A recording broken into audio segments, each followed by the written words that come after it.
오늘 읽어드릴 말씀 12절부터가 한 문단입니다. 제가 조금 짧게 하기 위해서 또 같은 말씀이 반복되기 때문에 17절 말씀부터 읽어드렸습니다. 12절 말씀부터 보면은 성경에서는 매우 보기 드물게 아담과 그리스도를 반복해서 대조를 하면서 그리고 조금씩 강조점을 달리하면서 같은 말씀을 반복을 하고 있습니다. 우리가 어떻게 보면은 아니 똑같은 말을 이렇게 계속 반복을 하느냐, 중점적으로 17절 말씀부터 19절 말씀까지는 12절 말씀부터 한 것을 다시 한번 정리하며 요약하는 성격이 있습니다. 그래서 앞부분에 아담의 죄에 대해서 아담 한 사람이 범죄함으로 모든 사람이 죄인이 되었고 그리고 사망의 지배하에 놓였다. 이걸 12절 말씀부터 보면은 6번이나 반복을 하고 있습니다. 잘 아는 창세기 2장의 내용입니다. 첫사람 아담은 하나님의 명령 선악과는 절대로 먹지 말라, 먹는 날에는 반드시 죽으리라는 엄명을 어기고 범죄를 했습니다. 그 결과 그에게 그리고 우리 모두에게 저주와 형벌이 임했고 결과적으로 이 땅에서는 한시적으로 살다가 죽는 저주가 임했습니다. 12절 말씀 뒷부분 볼 수 있기를 바랍니다. 이와 같이 모든 사람이 죄를 지었으므로 사망이 모든 사람에게 이르렀느니라 말씀을 합니다. 아담이 범죄할 때에 혼자 범죄한 것이 아니라 인류를 대표하여 범죄를 했습니다. 그렇기 때문에 아담이 범죄하는 그 자리에 우리 모두는 함께 있었고 같이 범죄를 했습니다. 내가 직접적으로 내 생각에 손을 내밀어 선악과를 따먹지는 않았지만은 그 자리에 함께 있었고 함께 먹은 결과입니다. 그래서 우리는 성경에서 이 죄를 원죄라 그럽니다. 원래부터 타고난 죄라는 뜻입니다. 이해가 되지 않을지 모르지만 우리가 이것을 받아들여야 하는 이유는 이것은 우리를 향한 하나님의 판결입니다. 아니, 나는 그 자리에도 없었고 그 자리에 가지도 않았고 먹지도 않았는데 무슨 그 죄를 나에게 다 뒤집어 씌운단 말입니까? 얼마든지 항변할 수 있죠. 그런데 이걸 생각해 보십시다. 하나님께서는 이런 죄에 대해서 너도 그 자리에 함께 있었고 너도 먹지 않았느냐, 하나님의 재판장과 같은 판결입니다. 하나님의 판결에 우리가 어떻게 감히 이 일을 제기할 수 있습니까? 그래서 아담이 받은 벌을 우리도 똑같이 받는 것입니다. 그래서 로마서 3장 23절에 모든 사람이 죄를 범하였음에 하나님의 영광에 이르지 못하더니 말씀을 합니다. 15절에 다시 한 사람의 범죄로 인하여 많은 사람이 죽었은즉 같은 말씀을 하죠. 19절 말씀 앞부분에 보면은 한 사람이 순종하지 아니하므로 많은 사람이 죄인 된 것 같이, 자, 아담 한 사람이 범죄함으로 인하여 많은 사람이 결과적으로 죽게 되었다. 죽음이 왔고 그 다음에 살아가는 모든 고통, 해산의 고통, 땀을 흘려야 먹는 고통, 그리고 땅에 뭘 심어 놓으면 그것만 자라는 게 아니죠. 그것만 자라나서 결실을 하면 얼마나 좋겠습니까? 심지 않은 잡초, 심지어는 독초까지 올라와서 우리를 괴롭힙니다. 이것이 바로 아담이 범죄한 결과요, 그 자리에 우리도 함께 있었던 결과입니다. 모든 사람들에게, 후손에게 한 사람도 예외 없이 범죄한 결과, 즉 죽음과 형벌을 가져왔습니다. 아담은 자기 안에 있는 교만 때문에 범죄를 했습니다. 무슨 얘기냐? 뱀이 이렇게 유혹을 했죠. 선악과를 먹는 날에는 네 눈이 밝아져서 하나님같이 된다는 말에 솔깃했습니다. 성경에 기록은 하지 않았지만은 아담에게 그 말을 듣는 순간 이런 생각이 들었을 것입니다. 아니, 그 말을 듣고 보니 왜 그분은 하나님이고 우리는 인간이 되어서 그분 말씀에 모든 것을 순종해야 하고 그 명령에 따라야 하는가? 하나님같이 될 수 있다니까. 같이 되어서 같이 상대하면서 사는 것이 좋지 않겠는가? 교만해서 이런 마음이 생겼고, 그 다음에 또 하나는 탐욕 때문에 범죄를 했습니다. 왜 탐욕이냐?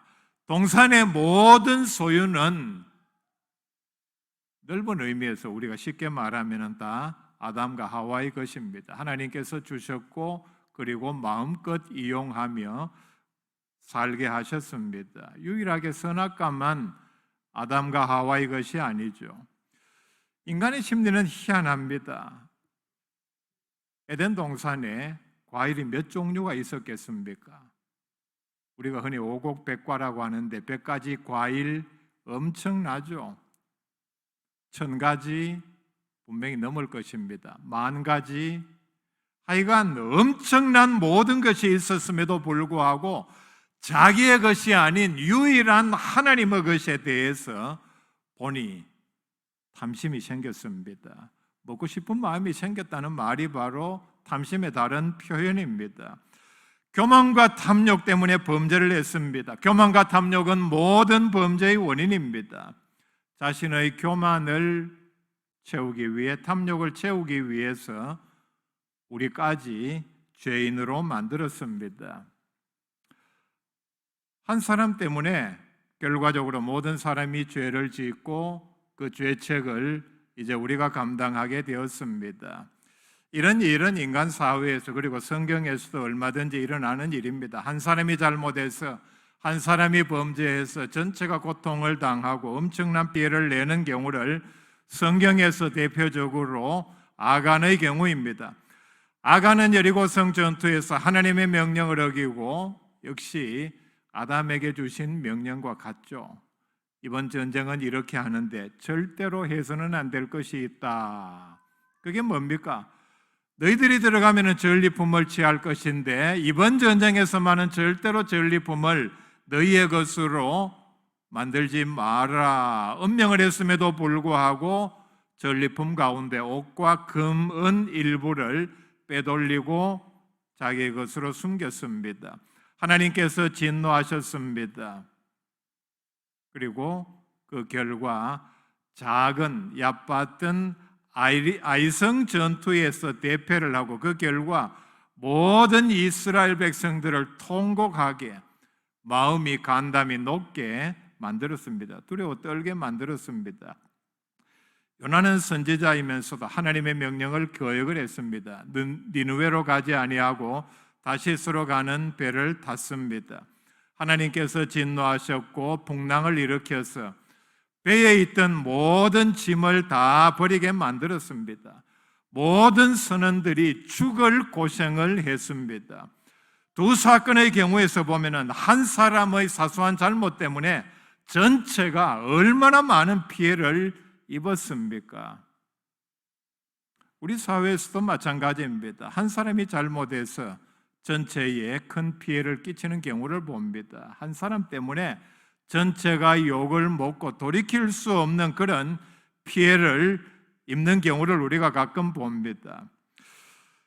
역시 같은 구절에서 여러 번 반복하는 말씀이 한 사람이 희생함으로 많은 사람을 살리는 경우를 오늘 말씀을 합니다.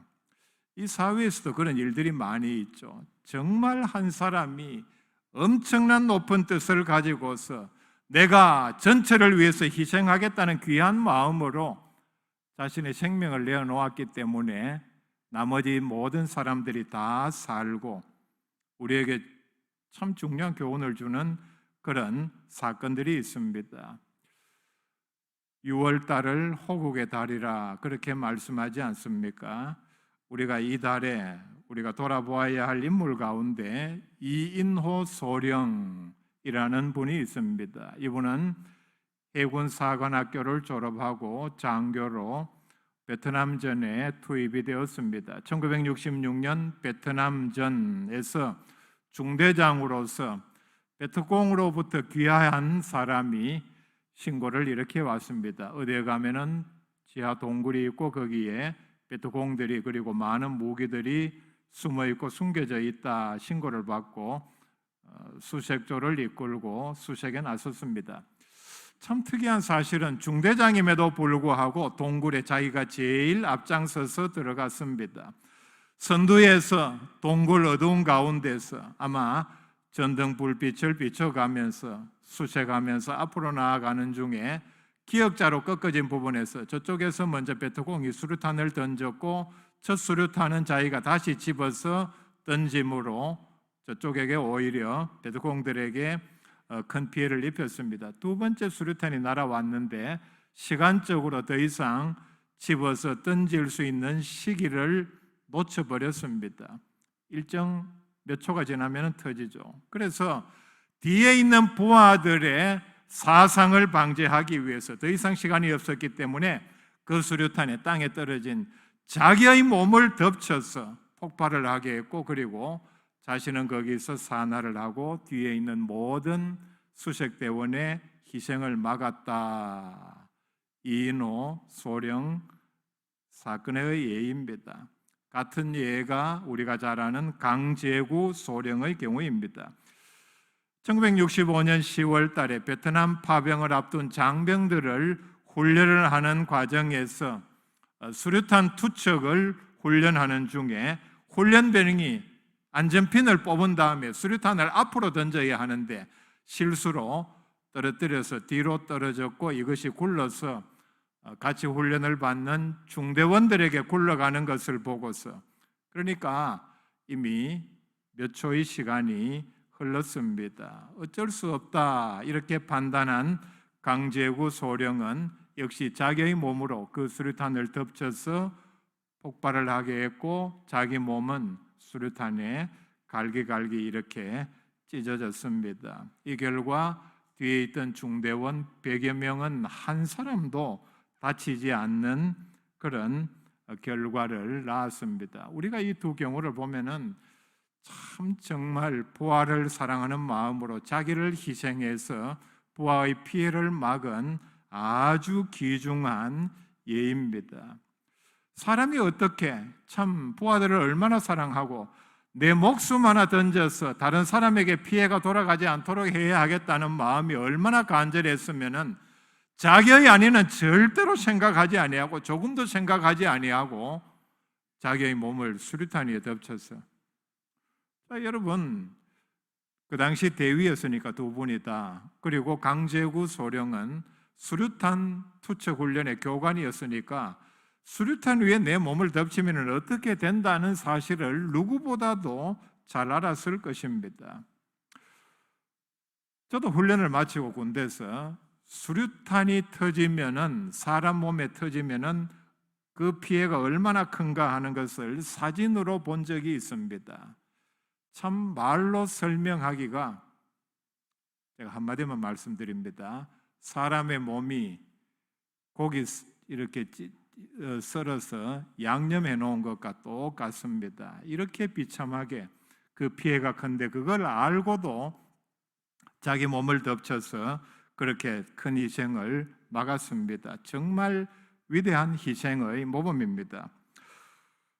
세계적인 유명한 조각가인 로댕이 1895년에 만든 조각 작품이 있죠. 이름은 칼레의 시민입니다. 아마 여러분 학교 다닐 때의 미술책에 사진으로 본 분들이 계실 것입니다. 다 보셨습니다. 이게 그냥 만든 작품이 아니고 실제로 있었던 역사적인 사건을 배경으로 해서 만든 작품입니다. 역사적인 배경은 이러합니다.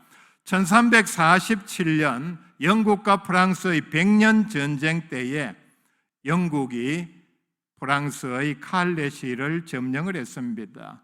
1년 동안 칼레 시민들은 저항을 했고 그리고 아마 이런 과정에서 영국 국왕 이하 군대들은 매우 화가 났겠죠. 그래서 최후 통첩으로 몰살을 시키겠다는 의지가 분명했는데 이때의 영국 왕 에드워드 3세는 더 큰 희생을 막기 위해서 칼레시에 이렇게 제안을 합니다.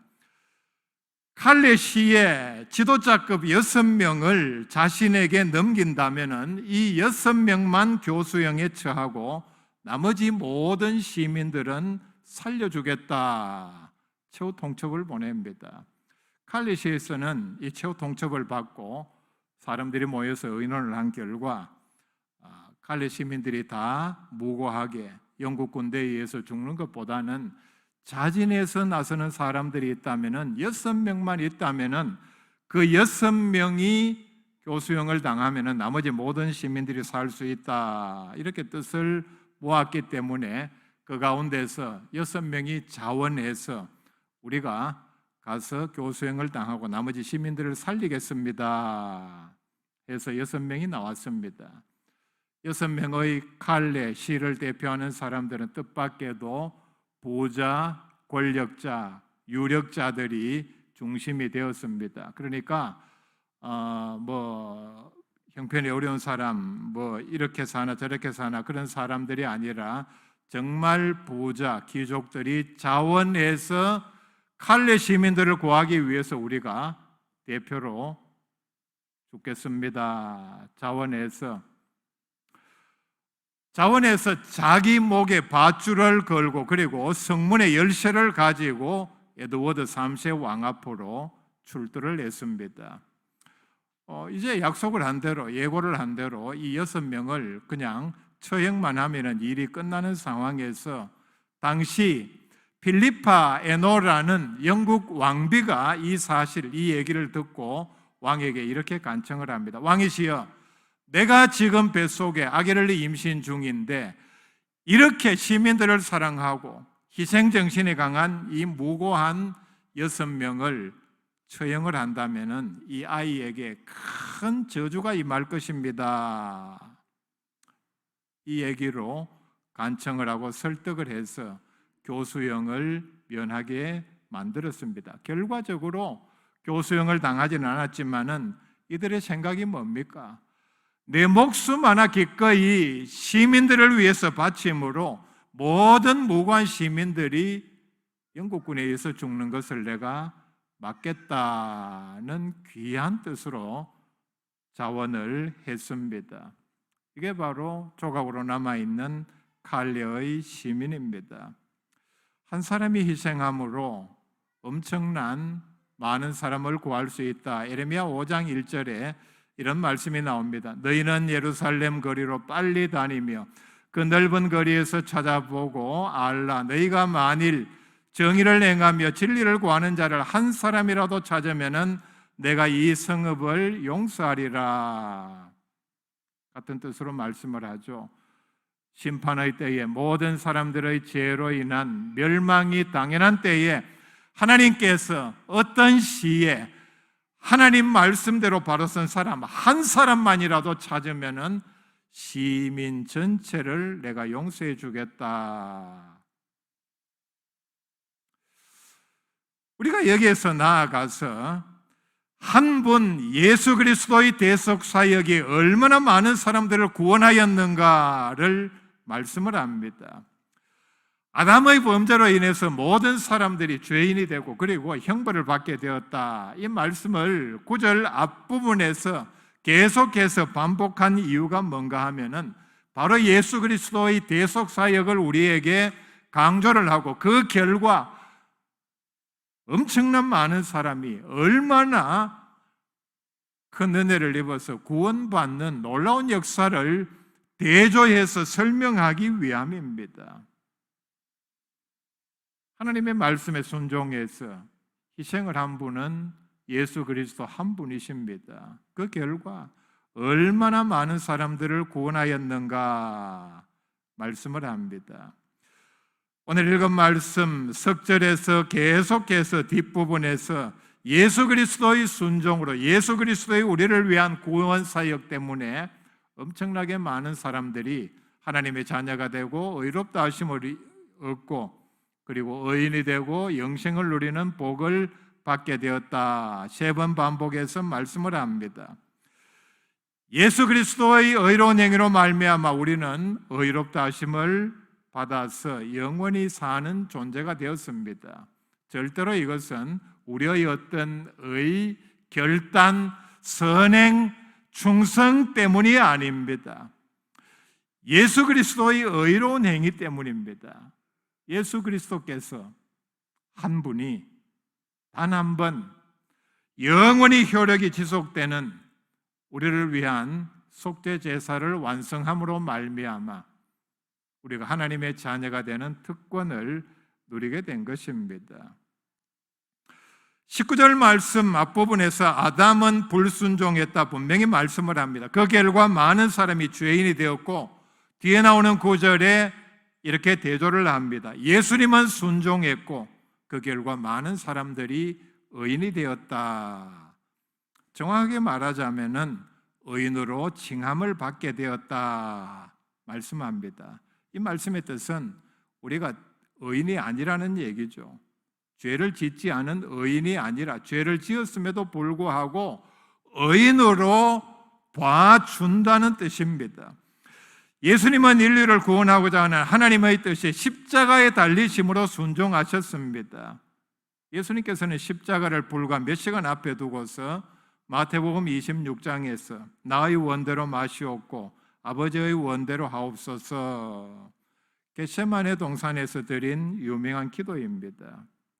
하나님께 순종하는 분이기 때문에 이렇게 기도를 한 것입니다. 빌립보서 2장 8절에서는 여기에 대해서 십자가에 달려 죽기까지 복종하셨다 말씀을 합니다. 예수님의 십자가의 죽으심은 바로 우리를 위한 순종입니다. 예수님께서 죽기까지 순종하심으로 우리는 아담처럼 불순종하고도 순종한 자에게 주시는 하나님의 은혜를 넘치게 받게 된 것입니다. 예수님의 순종은 바로 우리를 위한, 우리를 대신한 순종이었습니다. 17절 말씀에 보면은 예수님이 순종하심으로 인하여 이제 우리는 사망의 종이 아니라 영원히 살면서 왕노릇하는 사람이 되었다 말씀을 합니다. 18절, 19절 말씀에서는 우리가 의롭게 되고 그리고 의인이 되었다 다시 한번 반복을 합니다. 그래서 조금 뒤에 나오는 로마서 8장 1절에 그러므로 이제 그리스도 예수 안에 있는 자에게는 결코 정죄함이 없나니 말씀을 하죠. 왜냐하면 예수님의 순종이 바로 우리의 순종이 되었기 때문입니다. 예수님의 순종은 우리로서는 상상도 할 수 없는 불가능한 순종입니다. 모든 욕을 다 먹고 치욕적인 죽음에, 부끄러움에, 그리고 엄청난 고통을 동반하는 그 십자가의 죽음을, 옷에 찔리고 창에 찔리는 그 고통을 우리가 어떻게 감당하며 그 명령에 순종할 수가 있겠습니까? 놀라운 사실이 뭔지 압니까? 예수님께서 순종하신 이 순종이 바로 우리가 한 순종이라 하나님께서는 그렇게 인정을 하셨기 때문에 우리가 의롭다함을 얻고 영원한 생명을 얻게 된 것입니다.